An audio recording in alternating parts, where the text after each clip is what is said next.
Bonjour chers étudiants et bienvenue sur cette vidéo dans laquelle j'explique les corrections des exercices du TD numéro 4. La correction résumée du TD a été mise sur la plateforme Moodle de la FSDM dans le dossier TD corrigé du cours de géodynamique externe. J'attends toujours vos questions sur le cours ou les TD sur le forum de la plateforme. Les exercices de ce TD numéro 4 concernent le chapitre du cycle des roches sédimentaires. Le premier exercice porte sur le diagramme de Jules-Strom.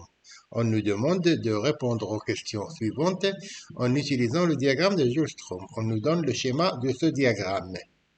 La première question, c'est quelle est la taille des éléments qui seront érodés par un courant de 100 cm par seconde et celle des éléments qui seront déposés par ce même courant.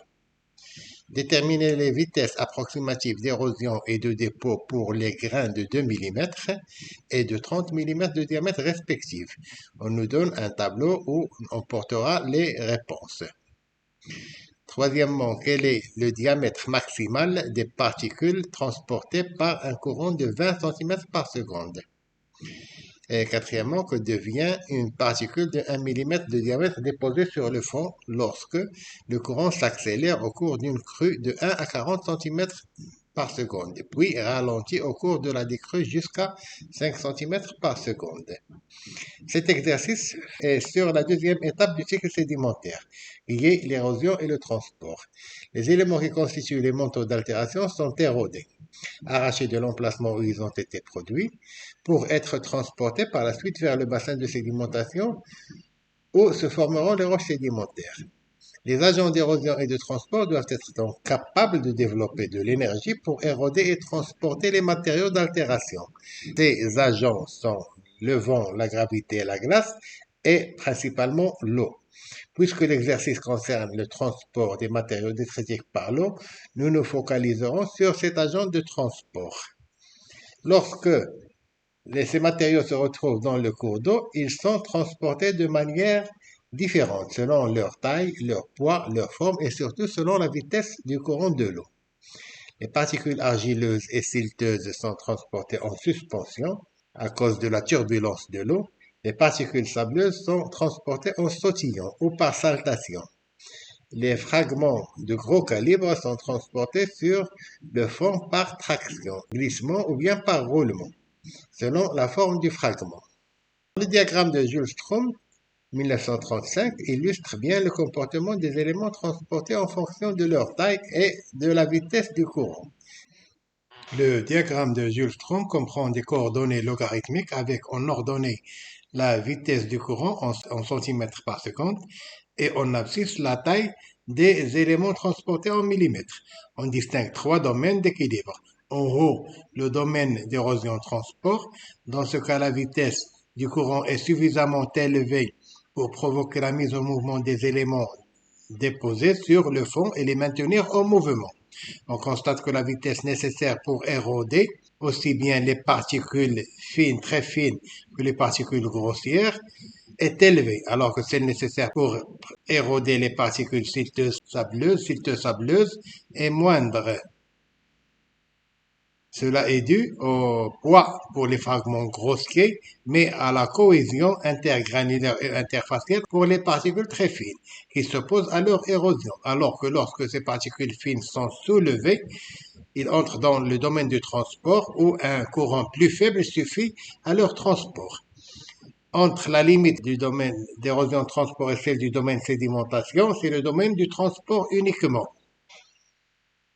La vitesse est plus faible, mais les particules peuvent être maintenues en mouvement, alors que celles qui touchent le fond et se déposent ne peuvent être remises en mouvement, car l'énergie nécessaire à l'arrachage des particules est supérieure à celle qui les maintient en mouvement. Dans le domaine de la sédimentation, si la vitesse du courant diminue pour une taille de particules donnée, celle-ci se dépose. On constate que les particules argileuses très fines restent en suspension, même pour des vitesses très faibles, et qu'il faut une eau stagnante immobile à vitesse nulle pour que ces particules se déposent, mais au cours d'un laps de temps élevé. Donc la charge solide transporté par l'eau est le produit des interactions entre la masse liquide en mouvement, la surface du lit de l'oued et les propriétés des sédiments. Répondons maintenant aux questions de l'exercice 1. La première question, quelle est la taille des éléments qui seront érodés par un courant de 100 cm par seconde et celle des éléments qui seront déposés? Donc, reprenons le diagramme de Jules Strom. Donc, un courant de 100 cm par seconde, c'est ça. Donc, c'est cette droite rouge. La taille des éléments qui sont érodés commence à 0,005 mm jusqu'à 7 mm. Donc, toutes les particules qui ont une taille comprise entre 0,005 mm, soit 5 microns, et 7 mm, seront érodées. Donc, les éléments érodés sont des particules qui ont une taille qui va de 5 microns à 7 mm. Alors que les éléments qui seront déposés, ce sont les éléments qui, là nous avons la limite entre la sédimentation et le transport, ce sont des particules, bon, c'est pas des particules, c'est des fragments de 100 mm, c'est-à-dire 10 cm. Donc, c'est des galets ou des fragments de 10 cm qui ne peuvent être transportés par un courant de 100 cm par seconde. Les fragments se déposent. Question numéro 2. Déterminer la vitesse approximative de dépôt pour les grains de 2 mm et de 30 mm de diamètre respectif. On doit donc remplir le tableau en s'aidant du diagramme de Jules Strom. Pour les grains de 2 mm, ils se déposent lorsque le courant est inférieur à 10 cm par seconde. On met donc 10 cm par seconde. Et ils sont érodés lorsque le courant atteint 50 cm par seconde. On met donc 50 cm par seconde dans le tableau. Pour les éléments de 30 mm, ils se déposent lorsque le courant est de 50 cm par seconde. On pose donc 50 cm par seconde pour le dépôt des éléments de 30 mm. Lorsque le courant atteint 210 cm par seconde, il s'érode. On pose donc 210 cm par seconde. Question 3. Quel est le diamètre maximal des particules transportées par un courant de 20 cm par seconde? Toujours sur le diagramme de Jules Strom. Donc, pour un courant de 20 cm par seconde, il y a transport de toutes les particules inférieures à 6 mm. Les particules supérieures à 6 mm sont déposées parce qu'elles se trouvent dans le domaine de sédimentation. Le diamètre maximal des particules transportées par un courant de 20 cm est de 6 mm. Le courant peut aussi éroder les particules d'un diamètre compris entre 0,07, environ quelque part par ici, 0,07 mm et 0,2 mm. Question 4. Que devient une particule de 1 mm de diamètre déposée sur le fond lorsque le courant s'accélère au cours d'une crue de 1 à 40 cm par seconde, puis ralentit au cours de la décrue jusqu'à 5 cm par seconde? Une particule de 1 mm est soumise à un courant de 1 cm par seconde se trouve dans la zone de sédimentation, donc elle est en dépôt. Si le courant s'accélère lors d'une crue jusqu'à 40 cm par seconde, il atteint la limite érosion-transport. La particule sera donc érodée et soulevée lorsque le courant atteindra 40 cm par seconde. Alors quand le courant ralentit, elle restera dans le domaine du transport jusqu'à tant que le courant est supérieur à 5 cm par seconde. Lorsque le courant atteint 5 cm par seconde, donc elle se déposera. Passons maintenant à l'exercice 2, toujours sur le transport et la sédimentation. Un fleuve draine les eaux de ruissellement provenant de l'ensemble de son bassin versant. On estime que chaque année, le volume des eaux recueillies dans ce bassin versant près de l'embouchure du fleuve est de 378 fois 10 puissance 7 mètres cubes, soit 3 780 millions de mètres cubes. À ce niveau, c'est-à-dire à l'embouchure, le fleuve a une largeur de 400 mètres et une profondeur de 5 mètres. Calculer le débit moyen de ce fleuve en mètres cubes par seconde au niveau de l'embouchure. Estimer la vitesse moyenne de l'eau dans cette zone du fleuve. En utilisant le diagramme de Gilstrom, indiquer la taille maximale des éléments pouvant être transportés à ce niveau du fleuve, taille approximative. Et enfin, au niveau de l'embouchure proprement dite, le lit du fleuve s'élargit progressivement tout en conservant une profondeur de 5 mètres, à partir de quelle largeur approximative les particules de 0,5 mm ne seront plus transportées et sédimenteront. Alors, aidons-nous de ce schéma pour expliquer cet exercice. Donc, nous avons un bassin versant avec différentes rivières qui convergent vers un collecteur principal qui est le fleuve qui draine ce bassin versant.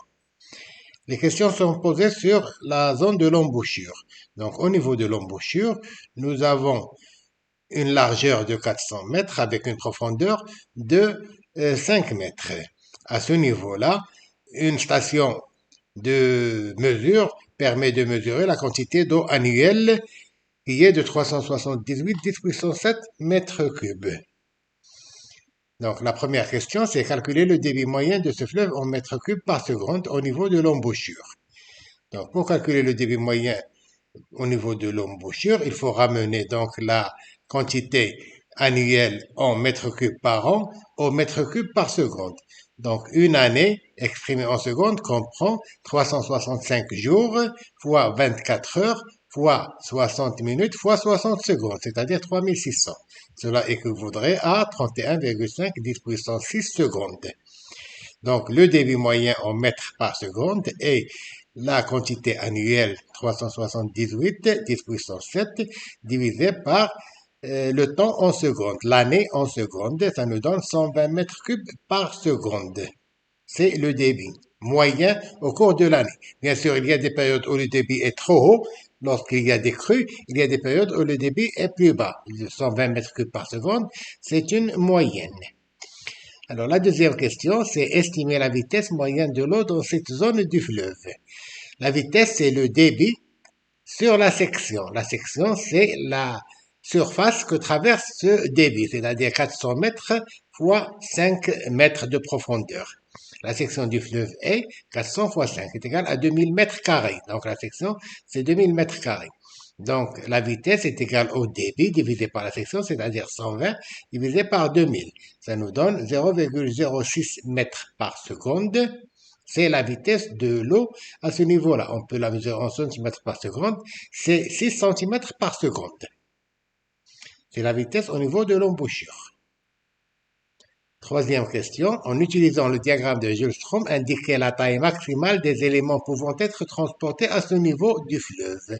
Taille approximative. Donc on sait que la vitesse du courant en centimètres par seconde est 6 centimètres par seconde. Ce courant-là, il transporte toutes les particules qui ont une taille inférieure à 1 mm. Toutes les tailles qui seront supérieures à 1 mm vont se sédimenter. Donc la taille maximale des particules qui seront transportées, c'est 1 mm de diamètre. Et enfin, au niveau de l'embouchure proprement dite, le lit du fleuve s'élargit progressivement tout en conservant une profondeur de 5 mètres, à partir de quelle largeur approximative les particules de 0,5 mm ne seront plus transportées et sédimenteront. Donc le fleuve s'élargit. Et pour déterminer la largeur approximative du fleuve pour lequel les particules de 0,5 mm ne seront plus transportées et se sédimenteront, on utilisera le diagramme de Gilstrom. Alors sur ce diagramme, la valeur de la taille des particules est de 0,5 mm. Cela nécessite donc un courant de 3 cm par seconde. Alors, pour avoir un courant de 3 cm par seconde, d'après le diagramme, les particules de 0,5 mm ne peuvent être transportées qu'à partir d'un courant de 3 cm par seconde. Or, la section est égale au débit sur la vitesse. Le débit est de 120 mètres cubes par seconde. Progressivement, la vitesse va passer à 3 cm par seconde, 0,03 mètres par seconde. La section est égale donc au débit sur la vitesse, 120 sur 0,03. Ça veut dire 4000 mètres carrés. La section sera égale à 4000 mètres carrés. La largeur du fleuve, en gardant la profondeur de 5 mètres, elle sera donc 4000 divisé par 5 égale 800 mètres. Donc, lorsque la largeur du fleuve passera à 800 mètres, la vitesse diminuera jusqu'à 3 cm par seconde et à ce moment-là, les particules de 0,5 mm vont se déposer, vont se sédimenter.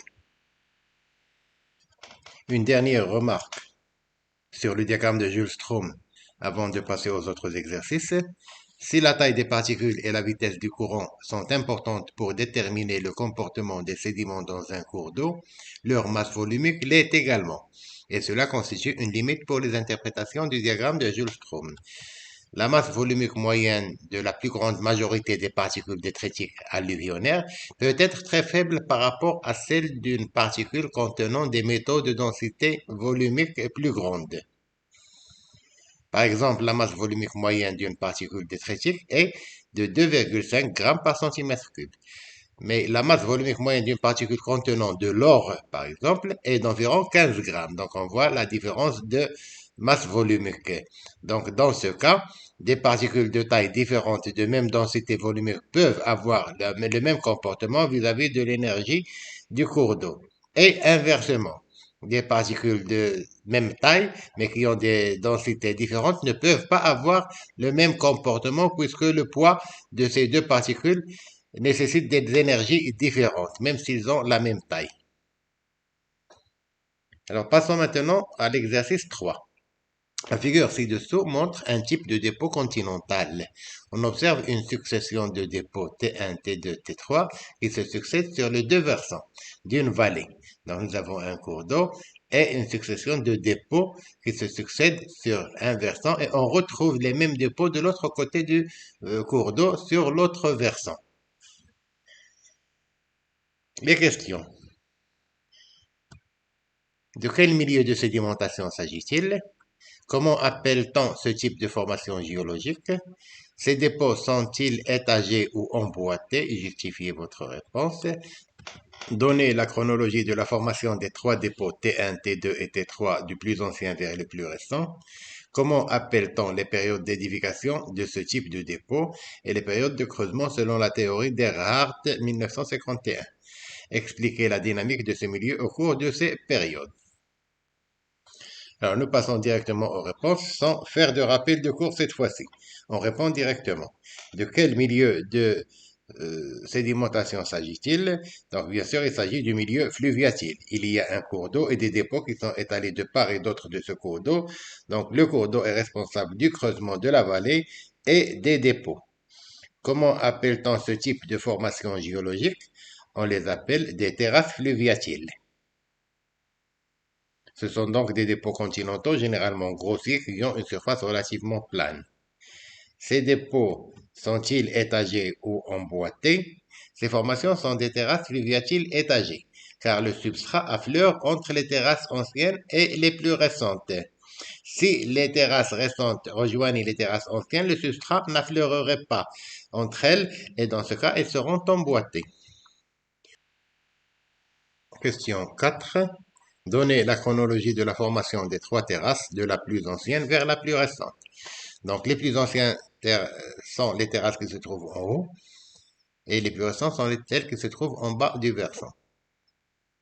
La succession est donc T3 est la plus ancienne, T2 et T1 est la plus récente. Le cours d'eau coule sur des dépôts actuels qui pourraient évoluer en terrasses dans le futur.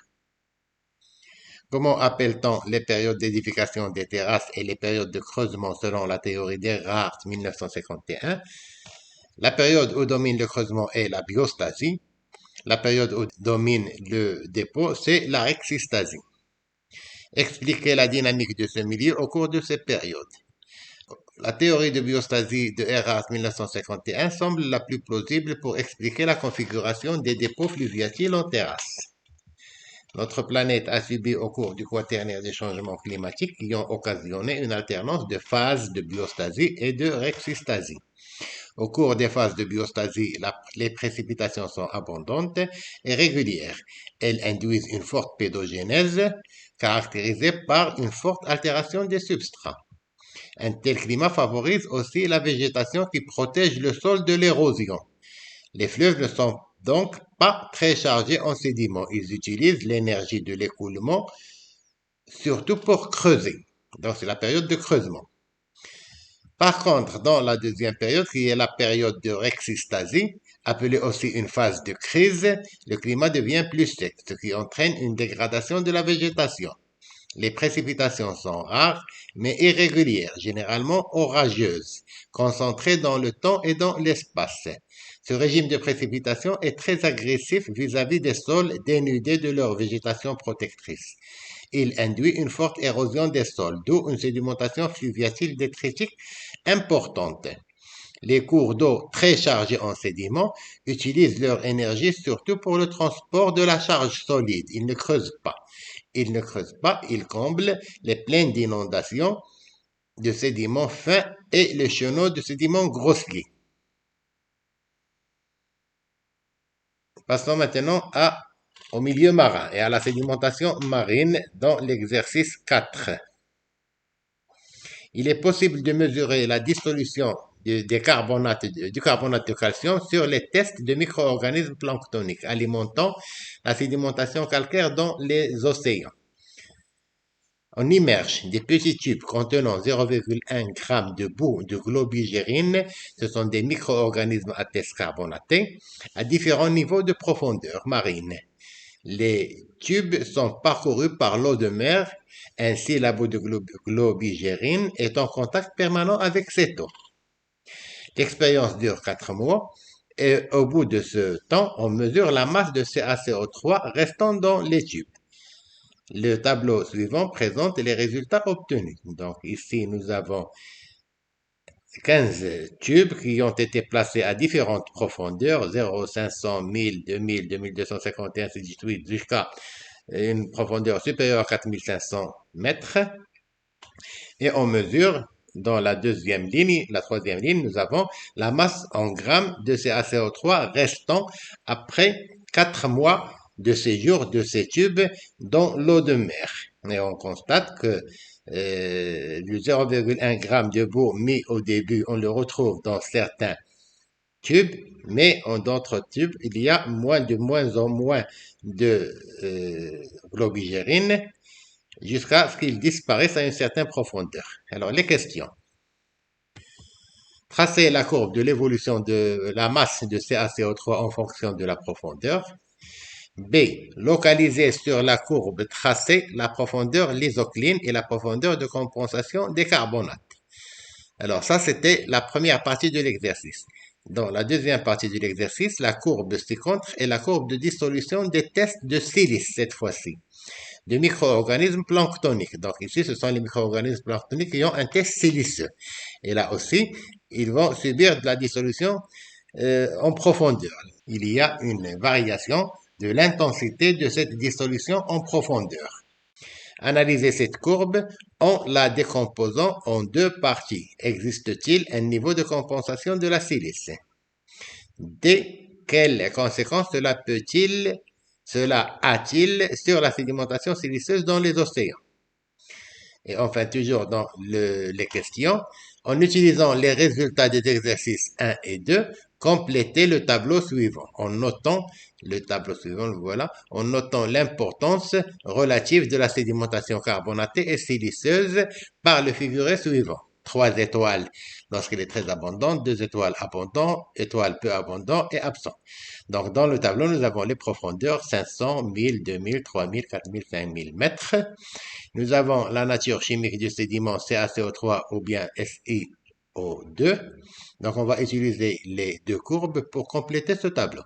On va remplir le tableau avec ces étoiles que nous allons répartir dans le tableau pour montrer l'importance de la sédimentation carbonatée et la sédimentation siliceuse.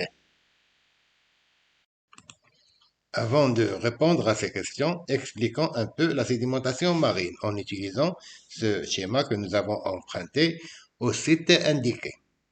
Les milieux de sédimentation marine se répartissent en 3 domaines. La marge continentale, les plaines abyssales et la dorsale médio-océanique. La sédimentation évoquée dans l'exercice concerne surtout la plaine abyssale. Dans ce domaine, ce sont des micro-organismes planctoniques comme les foraminifères et les radiolaires à test siliceux et les coccolithes et les globigérines à test calcaire qui y vivent. Après leur mort, la matière organique se décompose et les tests de ces micro-organismes constituent une boue carbonatée ou siliceuse qui se dépose sur le fond de la plaine abyssale, formant des couches d'épaisseur considérable de plusieurs centaines de mètres. Ce qui contrôle l'importance de ces formations géologiques, c'est l'intensité de la dissolution de ces boues carbonatées ou siliceuses dans l'eau de mer, d'où l'exercice 4. Revenons maintenant aux questions.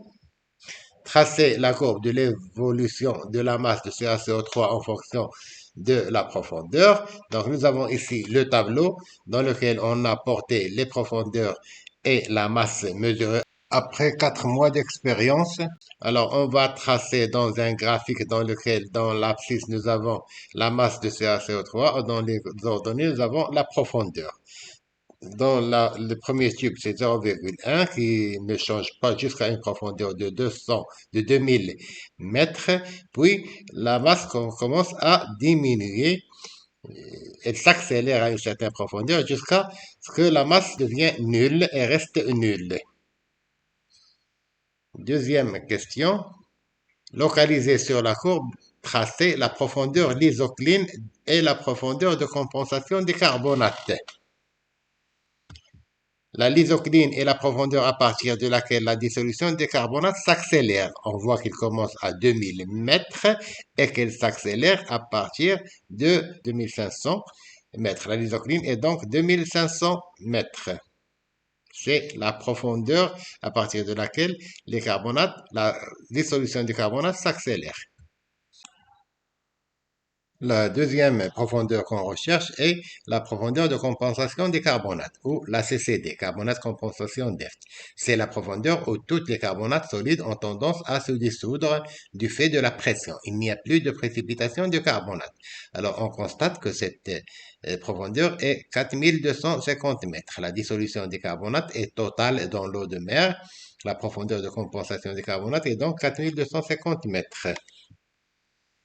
La profondeur de 4250 mètres est la profondeur au-delà de laquelle la pression de l'eau de mer ne permet plus aux carbonates de rester à l'état solide. Ils sont complètement dissous. Passons à la deuxième partie de l'exercice. Question C. Analyser cette courbe, celle-là, en la décomposant en deux parties. Existe-t-il un niveau de compensation de la silice? Donc ici, c'est la courbe de la silice. Nous avons ici 100% de silice. Avec la profondeur, l'intensité de la dissolution augmente jusqu'à à peu près un tiers de la quantité existante au début. Mais au-delà d'une certaine profondeur, elle reste inchangée. Donc jusqu'à 1,5 km de profondeur, la silice des tests siliceux se dissout progressivement jusqu'à un tiers environ de la teneur initiale, ou bien de la quantité initiale. Puis elle s'arrête pour des profondeurs plus grandes, contrairement à ce qui se passe pour les carbonates. Ici, il n'existe pas de niveau de compensation de silice. Deuxième question, dans cette partie de l'exercice, quelles conséquences cela a-t-il sur la sédimentation siliceuse dans les océans? La sédimentation siliceuse, quoique réduite au-delà de 1,5 km, elle persiste. Elle persiste quelle que soit la profondeur. Il n'y a pas de niveau de compensation de la silice. Troisième question. En utilisant les résultats des exercices 1 et 2, complétez le tableau suivant en notant l'importance relative de la sédimentation carbonatée ou siliceuse par le figuré suivant. 3 étoiles pour sédimentation importante, très abondant. 2 étoiles pour sédimentation abondante, peu abondant pour avec une étoile et absent. Donc, on va céder des courbes de dissolution de la silice et de carbonate. Vers 500 mètres de profondeur, la sédimentation carbonatée est importante, de même que pour la sédimentation siliceuse. Vers 1000 mètres de profondeur, elle est toujours importante pour les carbonates, mais elle devient moins importante pour la silice. Toujours importante vers 2000 mètres pour les carbonates, mais elle devient très peu importante pour la silice. Vers 3000 mètres, elle commence à diminuer pour les carbonates. Elle est toujours peu importante pour la silice. Vers 4000 mètres, elle est peu importante aussi bien pour la silice que pour le carbonate. Et vers 5000 mètres, il n'y a plus de sédimentation de carbonate, mais il y a toujours un peu de sédimentation de silice. Au-delà de cette profondeur, c'est surtout très peu de silice qui se dépose. Il n'y a pas de formation de dépôt ou bien de cristallisation de carbonate. Les formations géologiques qui se forment à ces profondeurs-là sont surtout des formations argileuses. Nous arrivons à la fin de ce TD. Je vous remercie de votre attention.